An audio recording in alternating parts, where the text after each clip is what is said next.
মাননীয় স্পিকার, প্রবাসীরা আমাদের রেমিটেন্স যোদ্ধা, তারাই আমাদের অর্থনীতিকে সচল রেখেছে। কিন্তু আমরা বিভিন্ন নিউজে প্রতিনিয়ত দেখতে পাই প্রবাসীদের নিঃস্ব হওয়ার ঘটনা। আমি কিছুদিন আগে সৌদি আরব গিয়েছিলাম, সেখানে প্রবাসী শ্রমিকদের সাথে কথা হয়েছে।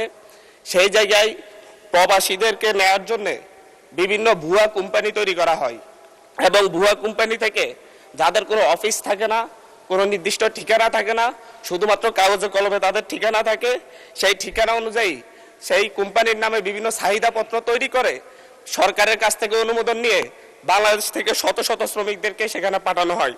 তারা সেখানে গিয়ে বিমান ভাড়া। মাননীয় সদস্য, আমাদের এটা হচ্ছে not statement, it's a question. Please আপনি একটা কোশ্চেন করেন, তাহলে অন্য মাননীয় সদস্য সুযোগ পাবেন আরেকটা কোশ্চেন করার। মাননীয় স্পিকার, আমি ব্যাকগ্রাউন্ডটা বললে কোশ্চেনটাকে ক্লিয়ার হতো। তো এই জায়গায় তারা সেখানে গিয়ে দেখতে পাই যে কোনো কোম্পানি নেই এবং হচ্ছে তাদের কোনো চাকরি পায় না। আমরা কিছুদিন আগেও দেখেছি যে হচ্ছে একজন না খেয়ে রাস্তায় মারা গিয়েছে। এবং এই ক্ষেত্রে আমি মাননীয় মন্ত্রীর কাছে আমার প্রশ্ন, এই ক্ষেত্রে বিভিন্ন ভুয়া কোম্পানি তৈরি করে যারা মানুষকে সাথে প্রতারণা করে বিদেশে নেয়, তাদের বিরুদ্ধে কোনো ব্যবস্থা নেওয়া হবে কিনা, এবং কোম্পানিগুলো যখন চাহিদাপত্র দেয় সেই চাহিদাপত্র সঠিক যাচাই বাছাইয়ের ক্ষেত্রে নতুন করে সরকার কোনো উদ্যোগ নিচ্ছে কিনা। ধন্যবাদ মাননীয় স্পিকার। ধন্যবাদ মাননীয় সদস্য। মাননীয় প্রতিমন্ত্রী। জি, মাননীয় স্পিকার, আপনাকে ধন্যবাদ। মাননীয় সংসদ সদস্যকে ধন্যবাদ।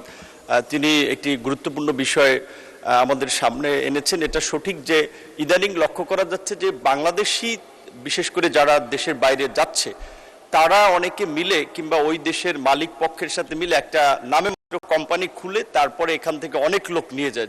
দেখা যায় সে কাজ দিতে পারবে না 10 জনকে, লোক নিয়ে যাচ্ছে 100। এখান থেকে কিন্তু বিজনেস করতেছে তারা।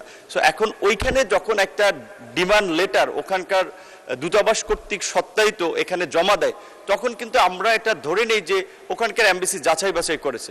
তো আমাদের যেটা একটু গ্যাপ আছে, আমি মনে করি আমাদের ওখানকার যারা দূতাবাস বিশেষ করে ওই দেশগুলোতে আছেন, তাদের আর একটু কঠোর নজরদারি, মনিটরিং এবং যাচাই বাছাই প্রয়োজন। এই বিষয়ে আমরা পররাষ্ট্র মন্ত্রণালয়ে যৌথভাবে কাজ করছি। আমাদের মন্ত্রণালয়ের অধীনে 27টি দেশে 30টি শ্রম কল্যাণ উইং রয়েছে।